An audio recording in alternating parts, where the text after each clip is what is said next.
அல்ஹம்துலில்லாஹி ரப்பில் ஆலமீன் அஸ்ஸலாத்து வஸ்ஸலாமு அலா ரசூலில்லாஹி அம்மா பஅத். கண்ணியத்திற்குரிய இறைவனின் நல்லடியார்களே, அல்லாஹ்வின் சாந்தியும் சமாதானமும் என்றென்றும் நம் அனைவர் மீதும் உண்டாவதாக. தஃப்சீருடைய பாடத்தொடரில் இரண்டாவது பாடத்தில் இன்று இருக்கிறோம். இன்றைய பாடம் நாங்கள் எதை பற்றி பார்க்க போகிறோம்னா, ஹஜ்ரத் ஸல்லல்லாஹு அலைஹி வஸல்லம் அவர்களுக்கு குர்ஆன் எப்படி அருளப்பட்டது, ஹஜ்ரத் ஸல்லல்லாஹு அலைஹி வஸல்லம் அவர்கள் எங்கி இருக்கும் பொழுது ஜிப்ரீல் அலைஹிஸ்ஸலாம் அவர்கள் முதலாவதாக வந்தார்கள் என்ற எல்லா விடயத்தையும் நாங்கள் தெளிவாக பார்ப்போம். அந்த அடிப்படையில் ஹஜ்ரத் ஸல்லல்லாஹு அலைஹி வஸல்லம் அவர்களுக்கு 38வது வயதை அடைந்த பொழுது நபி ஸல்லல்லாஹு அலைஹி வஸல்லம் அவர்கள் தனிமையை விரும்ப ஆரம்பித்தார்கள். மக்கள் எல்லோரும் பாவத்திலே மூழ்கி இருக்கிறாங்க, சிலை வணக்கத்தில் ஈடுபட்டிருக்கிறாங்க.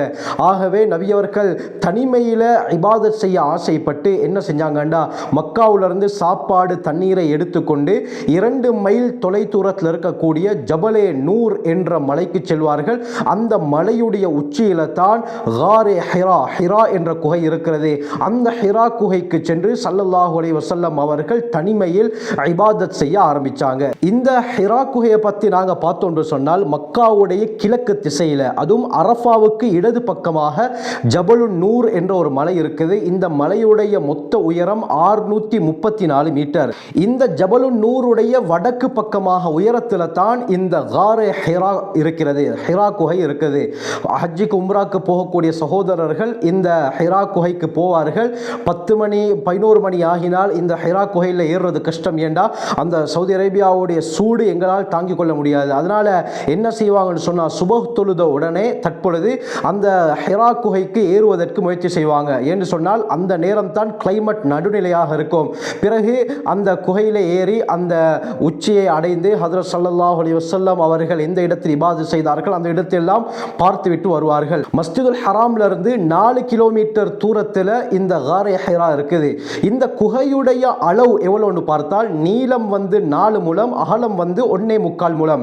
ஒரேடியாக அந்த குகைக்குள்ளால 5 பேருக்கு அமர முடியும். இவ்வளவு சிறிய குகை தான் இந்த ஹிரா. இந்த ஹிரா குகையுடைய உட்பகுதி காபத்துல்லாவை நோக்கித்தான் இருக்கும். இந்த ஹிரா குகையிலிருந்து நின்று காபாவை தெளிவாக பார்க்க முடியும். எப்ப காபத்துல்லாவுடைய அந்த மஸ்ஜிதுல் ஹராமுடைய 2வது தட்டு கட்டப்பட்டதோ அதோட காபத்துல்லா முழுமையாக மறைந்து விட்டது. அதற்கு பின்னால இந்த காபாவை ஹிரா குகையிலிருந்து பார்க்க முடியாது. இந்த ஹிரா குகை இஸ்லாமிய வரலாற்றில் தனி இடத்தை பிடித்த ஒரு குகை என்று தான் சொல்ல முடியும். அதற்கு பல காரணங்களை மார்க்க அறிஞர்கள், வரலாற்று ஆசிரியர்கள் எழுதுறாங்க. அதில் ஒரு காரணம் தான் என்ன சொல்லப்படுதுன்னு சொன்னால், காபத்துல்லாவுடைய பவுண்டேஷன் இந்த ஹிரா குகையுடைய கற்களில் இருந்து தான் கட்டப்பட்டது என்பதாக சொல்லப்படுது. அடுத்து ஒரு தனிச்சிறப்பு, ஹஜ்ரத் ஸல்லல்லாஹு அலைஹி வஸல்லம் இந்த குகையை தான் இபாதத் செய்வதற்காக வேண்டி தேர்ந்தெடுத்தார்கள்.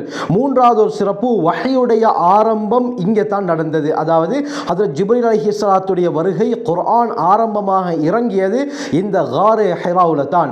இதே போல இந்த இடத்திலிருந்து காபத்துல்லாவை நேரடியாக பார்க்க முடியும். ஆக ஹஜ்ரத் ஸல்லல்லாஹு அலைஹி வஸல்லம் அவர்கள் 3 வருடங்கள் இந்த ஹிரா குகையில் இபாதத் செய்து கொண்டிருந்தாங்க.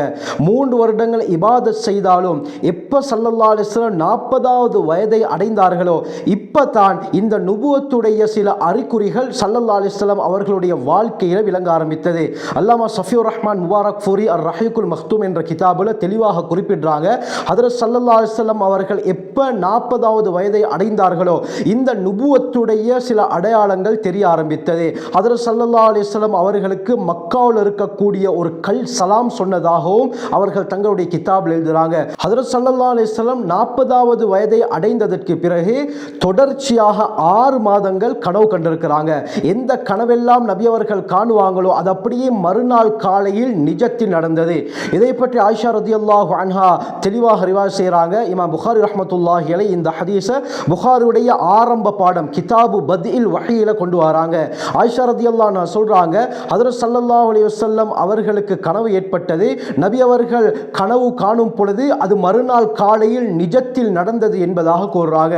கனவு என்பது நபித்துவத்துடைய 46 பங்குகளில் ஒரு பங்கு என்பதாகவும் ஹதீஸ்ல வருகிறது.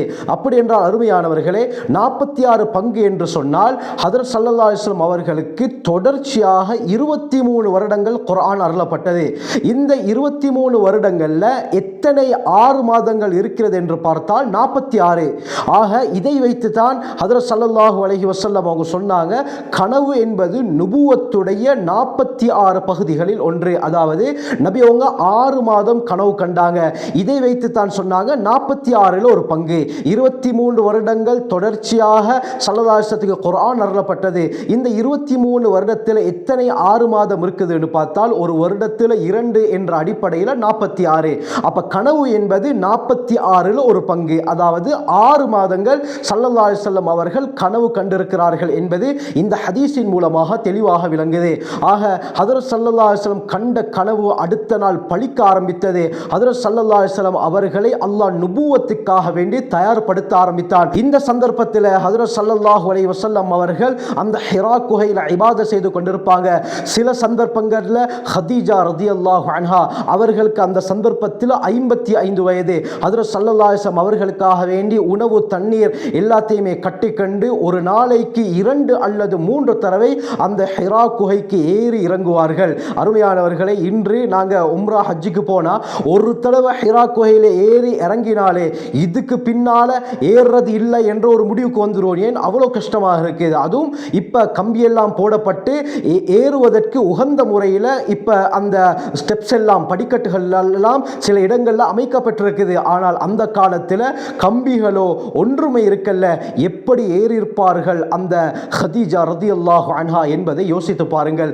கண்ணியமானவர்களே, ஹதீஜா ரலியல்லாஹு அன்ஹா தான் ஹஜ்ரத் ஸல்லல்லாஹு அலைஹி வஸல்லம் அவர்களுக்கு சாப்பாடு தண்ணீர் எல்லாம் போயிட்டு கொடுத்து கொண்டிருந்தார்கள். ஒவ்வொரு நாளும் சென்று நபி அவர்களை பார்த்துவிட்டு இந்த உணவுகளை கொடுத்துவிட்டு வருவார்கள். இப்படி இருக்க போக்குல ஹஜ்ரத் ஸல்லல்லாஹு அலைஹி வஸல்லம் அவர்களுக்கு 40 வயதும் 6 மாதங்களும் 12 நாளும் பூர்த்தியானதற்கு பிறகு சூரிய கணக்குப்படி பார்த்தால் 39 வயசும் 3 மாதங்களும் 20 நாட்களும் ஸல்லல்லாஹு அலைஹி வஸல்லம் அவர்களுக்கு ஆன பொழுது தான் ஹஜ்ரத் ஜிப்ரீல் அலைஹிஸ்ஸலாம் அவர்கள் முதலாவதாக ஹஜ்ரத் ஸல்லல்லாஹு அலைஹி வஸல்லம் அவர்களுக்கு குர்ஆனுடைய ஆயத்துகளை கொண்டு வருகிறார்கள். அல்லாமா சஃபியுர் ரஹ்மான் முபாரக் ஃபூரி ரஹீக்குல் மக்தூம்ல என்ன சொல்றாங்கண்டா, சரியான ஆதாரங்களை வைத்து ஆராய்ச்சி செய்து பார்க்கும் பொழுது இந்த விடயம் ரமலான் மாதம் பிறை 21 திங்கட்கிழமை என்று தான் நடந்தது என்பதாக அவர்கள் கூறுகிறார்கள். ஹஜ்ரத் ஸல்லல்லாஹு அலைஹி வஸல்லம் தனிமையில் இபாதத் செய்து கொண்டிருக்கிறாங்க.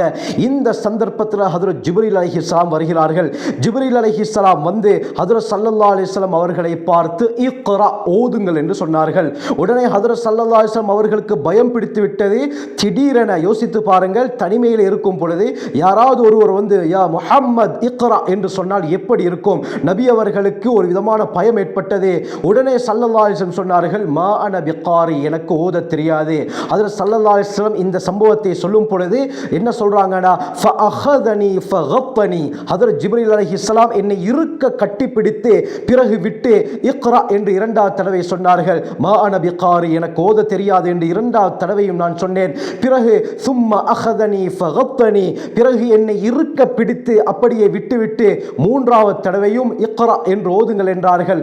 அந்த நேரத்தில் மா அன பிகாரி, எனக்கு ஓத தெரியாது என்று நான் சொன்னேன். பிறகு 3வது தடவையும் ஹஜ்ரத் ஜிப்ரீல் அலைஹிஸ்ஸலாம் ஹஜ்ரத் ஸல்லல்லாஹு அலைஹி வஸல்லம் அவர்களை இருக்க கட்டி அணைத்து பிறகு சூரா அலக் 96வது அத்தியாயத்துடைய முதல் 5 ஆயத்துகளை ஹஜ்ரத் ஸல்லல்லாஹு அலைஹி வஸல்லம் அவர்களுக்கு ஓதி காட்டினார்கள். இக்ரா பிஸ்மி ரப்பிக்கல்லதி خلق خلق الإنسان من علق اقرأ وربك الأكرم الذي علم بالقلم علم الإنسان ما لم يعلم. பிறகு ஜிப்ரீல் அலைஹிஸ்ஸலாம் ஸல்லல்லாஹு அலைஹி வஸல்லம் அவர்களிடத்திலிருந்து சென்று விட்டார்கள். உடனே நடுக்கம் ஹஜ்ரத் ஸல்லல்லாஹு அலைஹி வஸல்லம் அவர்களுக்கு ஏற்பட்டது. விரைவாக ஹதீஜா ரலியல்லாஹு அன்ஹா அவர்கள்ட்ட ஹஜ்ரத் ஸல்லல்லாஹு அலைஹி வஸல்லம் வந்து ஜம்மிலூனி ஜம்மிலூனி, என்னை போர்த்துங்கள் என்று நடுங்கிக் கொண்டே சொன்னார்கள். ஹஜ்ரத் ஹதீஜா ரலியல்லாஹு அன்ஹா தடிப்பமான போர்வையை போர்த்தினார்கள்.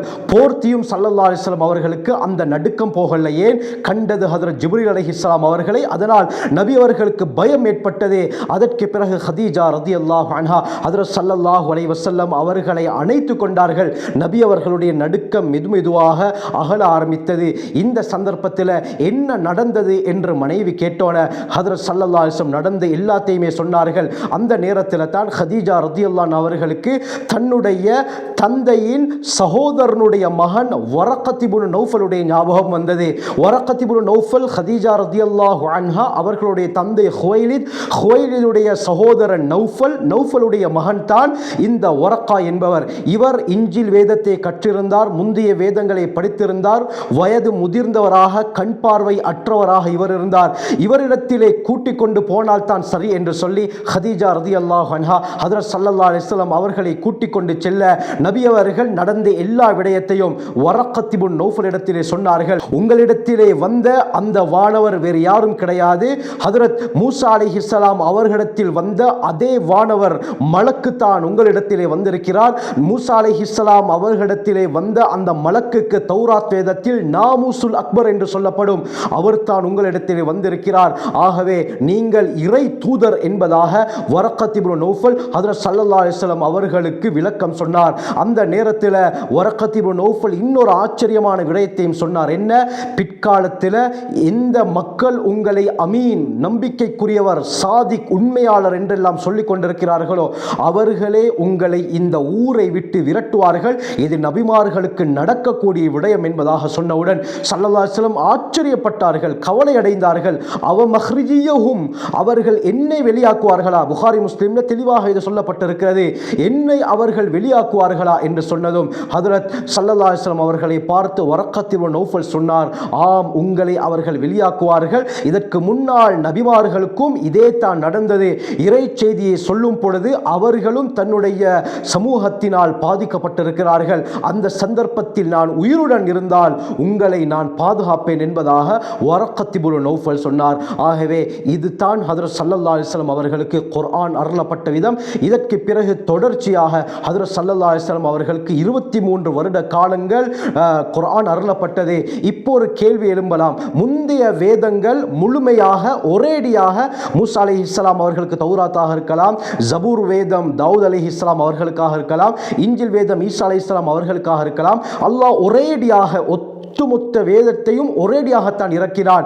அப்படி இருக்க ஏன் ஸல்லல்லாஹு அலைஹி வஸல்லம் அவர்களுக்கு இந்த குர்ஆனை ஒரேடியாக இறக்காமல் 23 வருடங்கள் பிரித்து பிரித்து தேவைக்கேற்ப அல்லாஹ் இறக்கினான் என்ற ஒரு கேள்வி எழும்பலாம். அதற்குரிய பதிலை இன்ஷா அல்லாஹ் அடுத்த தஃப்சீருடைய வகுப்புல பார்ப்போம். அல்லாஹ் சுப்ஹானஹு வ தஆலா குர்ஆனை முழுமையாக விளங்கி அவனுடைய நெருக்கத்தை பெறக்கூடிய கூட்டத்திலே அல்லாஹ் சேர்த்தருள்வானாக. ஜஸாக்குமுல்லாஹு கைர். வ ஆகிரு தஅவானா அல்ஹம்துலில்லாஹி ரப்பில் ஆலமீன்.